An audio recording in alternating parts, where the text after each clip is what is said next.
nouvelle petite vidéo. On est toujours avec FX, on est toujours à Bourgoin, on est dans sa rue fétiche. La rue fétiche, rue commerçante de Bourgoin, en plein centre-ville, où il a déjà fait des opérations qu'on a déjà d'ailleurs filmées. Et là, on est juste devant une opération que tu as finalisée. C'est ça. Terminée. Acquisition du mois d'août l'année dernière, 2023. Donc c'est l'acquisition en août 2023, on était venu filmer cette opération avec combien il y avait de logements? 2, 3? Alors historiquement, il y avait un espèce de duplex avec le local commercial et le premier étage était à usage d'habitation. Ouais. Donc qui servait que de stockage. Et le deuxième étage, c'était un appartement de 73 ou 18 mètres carrés, je sais plus. Et on avait fait t'avais fait des divisions. Ouais, le premier étage qui a été séparé en deux, refermé, recréé des parties communes qui faisaient duplex. Tu avais séparé le premier étage, 2 appartements, deuxième étage, deux appartements de 40 mètres carrés au premier étage. Et refermé pour créer des parties communes qui permettent d'aller au premier étage en fait. Ouais. Parce que tes escaliers duplex est devenu partie commune. Ok. Et puis on avait un commerce en rez-de-chaussée qui était fermé. Voilà, anciennement Etam il y a 3 ans, 4 ans en arrière. Et aujourd'hui, je l'ai revendu à un commerçant de la rue qui voulait s'agrandir, qui était locataire et qui voulait être propriétaire parce que acheter des murs, ça fonctionnait bien. Ça fonctionnait bien, donc il a pris le local pour s'agrandir. S'il avait un magasin avec mezzanine, c'était pas top pour la clientèle. Voilà. Ok. Donc une plus grande surface, là il y a 110 mètres carrés. Ouais. Donc pas mal pour du commerce. Donc l'opération elle a suivi son cours, on peut continuer à marcher tranquillement. On ira voir l'autre opération qu'il a déjà réalisée aussi et finie et qu'on avait filmé. Ouais. Donc sur cette opération, tu as eu des couacs, tu es sorti comme prévu, tes divisions. Ici ça s'est bien déroulé. Franchement la commercialisation des appartements ça a été très vite parce qu'on avait mis vraiment des prix maîtrisés, des prix relativement attractifs pour les investisseurs. Tu vends en plateau aussi hein? En plateau, les deux petits, les 40 mètres carrés, c'est des plateaux bruts. Ouais. Mais par contre il y a eu quand même du travail de fait sur le gros œuf parce qu'on a ouvert la façade. Pour créer un accès, parce qu'il y a un des appartements qui a un balcon, donc on a ouvert la façade. Ah oui, sur la partie arrière. Ouais, sur la partie arrière. Il y avait une sorte de pierre, toit terrasse, c'est ça qui était là. Donc il y a un balcon de 9 mètres carrés, toit terrasse, c'est ça, à l'arrière. Donc il y a quand même dommage ouvrage, il y a quand même bureau d'études structure, il y avait des renforts de plancher aussi là-bas. Ce qui était nécessaire. Ah oui aussi. Ouais, j'ai renforcé les solives, etc. et bureau d'études, bref. D'accord.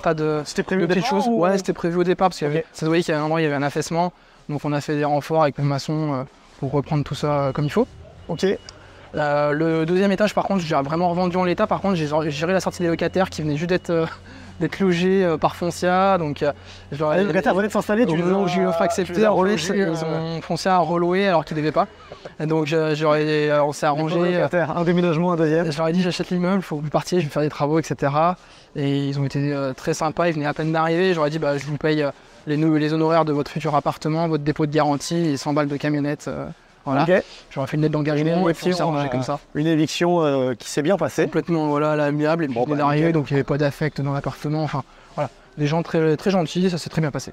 Et si on parle des chiffres sur cette opération, est-ce que tu as fait, tu sais à combien de marge? 80, j'étais à moins de 100 000 les plateaux de toute façon, les surfaces. Le local commercial, j'ai tout vendu au prix sauf le local commercial parce qu'en fait j'avais pareil, on apprend avec l'expérience. Ma stratégie pour le local commercial, il était vide quand j'ai acheté l'immeuble. C'était de le mettre en location pour le revendre à un investisseur au rendement.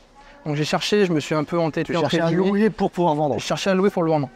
Et en fait, j'ai cherché pendant des mois, je crois que j'ai cherché pendant 7 mois, un locataire, sans chercher à vendre. Jusqu'à ce qu'il trouve C'était une erreur. C'était une erreur. Un acquéreur direct. Donc on apprend que quand on fait des opérations de marchand et qu'on veut vendre des fois, on a une vision, une stratégie commerciale de se dire voilà, j'ai ma vision investisseur, c'est comme ci, comme ci, comme ça. Et au final, on a mis en vente, c'était en septembre l'année dernière. Et au final, on a vraiment passé la vente en mars, on a trouvé l'acquéreur en décembre. Donc ça a découlé sur l'année suivante, sur le bilan d'après. Mais tu aurais pu, en fait, si tu avais des retours d'expérience, et mettre en parallèle et en loc. Faire les deux. Et voilà. Pourquoi se priver de ton objectif? Ton objectif final, c'est de vendre. Pourquoi tu te prives de vendre? C'est de vendre, donc il fallait vendre. Voilà. Effectivement. On comprend bien. On reprend la vidéo avec un peu moins de bruit. Mais je te disais, là, sur cette opération, ton prix de revient, finalement, de l'opération, c'était combien? Un peu plus de 350 000, 357 000. Entre 350 et 360. L'acquisition c'est 276, donc j'ai à peu près acheté à 1000 € du mètre carré pour donner un ratio. Ouais. Des travaux, de la dommage ouvrage, du géomètre. Les frais géo, voilà, tout bureau d'études structure, voilà. Mise en copro, règlement de copro, DTG, etc. Et voilà, les appartements vendus au prix, le local commercial, une petite négo parce que c'était un paiement cash et pas de conditions de prêt. Ouais. Donc que j'ai accepté. On a refait monter légèrement l'offre et puis c'est allé. On y était. Et au final, c'est 80 000 de marge brute. 80 000 de marge brute. Voilà. Et on faisait les calculs rapidement. Donc on est à 20 points. Ça dépend si on parle de marge sur le. Normalement sur le CA, on a un tout petit peu moins. Avec les frais fixes, etc. qu'il a eu pour tes invests. Donc une belle marge sur une OP. Oui, parce que dedans, je compte les frais de levée de fonds, des frais juridiques, enfin, la totale, quoi. Intérêts payés, tout le tralala. Ok. Et puis là, on est remonté, on vous a dit qu'il avait en bas et en haut des opérations de cette rue. Et donc, on était venu voir une opération aussi qui était sur cet immeuble. Qui avait été filmée. Qu'on avait filmé aussi. Une grosse division avec des combles qui avaient été aménagés aussi, un local commercial, une mise en copropriété. Un local commercial qui a été loué. Là, il y avait tout le réaménagement intérieur. Il y avait un appartement de 100 mètres, plus de 100 mètres carrés au premier étage. Il y avait des belles hauteurs. On avait écrit des hauteurs, des poutres, etc. Ils ont fait un truc magnifique en réhabilitation. C'est une architecte qui l'a fait. Un architecte d'intérieur qui l'a acheté. Le deuxième étage, on a fait 3 lots et des combles transformés en un appartement. Ouais. Voilà. Et donc ça aussi, c'est fini. C'est fini, c'était acheté en janvier 2023, et tout était revendu. Le dernier des lots, vraiment le tout dernier, c'était en décembre 2023. Mais tout s'est quasiment vendu en 6 mois. Boum. Sauf que tu as pu rembourser rapidement tes investissements. Ouais. Je me rappelle. Le dernier mot, c'était la marge. Donc c'était ça. On était venu, on avait pas mal parlé dans des combles et des façons dont tu avais levé l'argent un peu en last minute. Un peu, c'était le début de ça. Ouais, c'était la première levée de fonds. C'était la première qu'il avait fait. J'avais levé plus de 400 000, je crois, 410 000, je crois. Et sur celle d'à côté, une deuxième levée de fonds, une troisième. Et voilà, c'est son mode de financement. C'est mon modèle économique, on va dire, qui me convient en tout cas. Et sur cette opération-là, si on a les chiffres, tu les as un peu en... J'ai acheté le tout, alors celle-là c'était 3 quarts d'une copro en fait. Il y avait plus de 330 ou 360 mètres carrés, je sais plus exactement. Et là au final, en termes de marge, je suis à 121, 122 000 bruts. Toujours pareil, tout frais. 122 000 euros de marge brute, avant IS. Sachant que, encore une fois, on intègre tous les frais dedans, des frais juridiques, des frais financiers, les frais de géomètre, tous les frais, c'est ce qui lui reste. Et donc on était sur une marge, c'est combien? Tu te rappelles en pourcentage? Je crois que c'est aussi 22, je crois, 22 ou 23. Ok. Donc on est sur des marges, entre guillemets, de standard qu'on dit un peu de la profession. Des marges autour de 20 points. C'est ça. 20 points de marge sur des opérations avec des divisions. Il y avait de la préco sur celui-là. Ouais, j'avais beaucoup de préco. Là, je crois qu'il n'y avait pas de préco par contre, si. Tu avais réussi à avoir de la préco sur celui qui était en bas, là, qu'on a vu tout à l'heure. Ouais, sur celui-ci, j'avais tous les appartements en préco. Ah, tous les appartements, ok. C'est le local commercial qui a un petit peu traîné de la fatte, mais par erreur de ta part, entre guillemets. Ouais, mais faut les assumer. Ça arrive, ça arrive. On peut pas avoir 100% juste sur toute la ligne. Et là, du coup, les prochaines OP, donc tu as celle-ci qui est en cours. C'est quoi la suite? Comment t'envisages un peu l'activité sur les prochains mois? J'ai un flip en cours, vraiment l'aller-retour pur et dur sur Lyon, dans l'hypercentre. Au niveau de la Guillotière, un joli immeuble, on va filmer ça ensemble, on va vous montrer. Yes. Donc là pour le coup c'est vraiment le acquisition, vraiment c'est le premier que je fais, comme quoi. Le bon achat, après des achats très maîtrisés en termes de prix. Très maîtrisé, ça sort avec la petite marge. Tu t'envoies l'offre au moment où tu ouvres l'œil le matin que tu reçois l'alerte. Tu vas éviter le plus vite possible, tu fais en sorte que c'est toi qui l'es, quoi. Il faut se battre des fois, c'est content d'avoir pris ton petit café dans le sortir du 2500 € du mètre en hypercentre de Lyon. Ok. Donc tout à rénover, mais bâtiment propre, appartement d'ancien, mais franchement, nickel, qui fait pas peur. Quartier un peu moyen, mais il y a une clientèle quand même plus. C'est un quartier qui change quand même avec le temps. D'accord. Donc je sais qu'il y avait un potentiel, ça c'est sûr. Et puis vraiment achat des côtés, revendu avec un projet d'aménagement, plan 3D, virtuel. Voilà. Et revendu, on a aller voir ça. Et puis tu as d'autres projets sur la ville, parce qu'on est dans ton petit cœur là. Ça me plaît bien ici.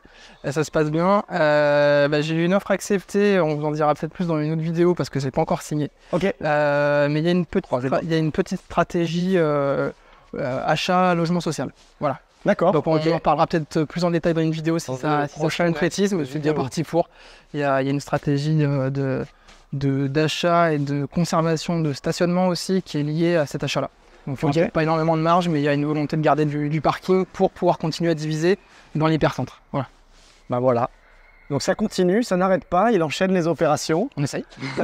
Ça se passe plutôt bien, t'as pas pris de gadin, t'as pas pris de gros gadin. Pour l'instant, j'ai pas trop de plâtre, donc tant mieux, ça veut dire que t'achètes bien, tu maîtrises bien, les process sont suivis. Je suis à mon rythme avec la vitesse de commercialisation et de trésor qu'il y a, mais mine de rien avec les levées de fonds et je commence à avoir un peu de trésor quand même. Bah c'est bien, ça permet d'avoir de la souplesse. Ah mais ça c'est une très bonne chose. Et de bien dormir. Il aime bien dormir, même si il dort peut-être un peu moins bien en ce moment. Oui, mais ça c'est pour une autre raison. Donc voilà, il combine l'aspect perso avec un bébé. Là, c'est ça. On le spoil. Bonjour à la petite si un jour elle voit la vidéo. C'est ça. Je sais mon bébé. Voilà. Et puis j'espère que vous êtes content d'avoir vu cette vidéo après, parce que des fois on voit le début du projet, on voit pas la fin, on voit pas les marges réalisées, on se dit je prévois de faire tant. Bon, ça jamais la fin de l'histoire et quand il n'y a pas de. Mais moi j'ai voulu la fin de l'histoire. Alors on voit plein de fins d'histoire parce que dans le cercle, tous les gens qui finissent les opérations, ils viennent débriefer, on vient faire les retours d'expérience sur les opérations. Qu'est-ce que j'aurais dû faire? Là, il nous a fait un beau rex là sur ce qu'il aurait pu faire pour gagner du temps et de l'argent. Il l'appliquera sur de prochaines opérations. Quand il y a pas la vidéo de fin d'opération, en général, c'est que ça pue ou qu'il y a eu une embrouille. Vous savez que juste, j'ai pas le temps d'y aller. Voilà. Mais on essaye de le faire et de débriefer là-dessus.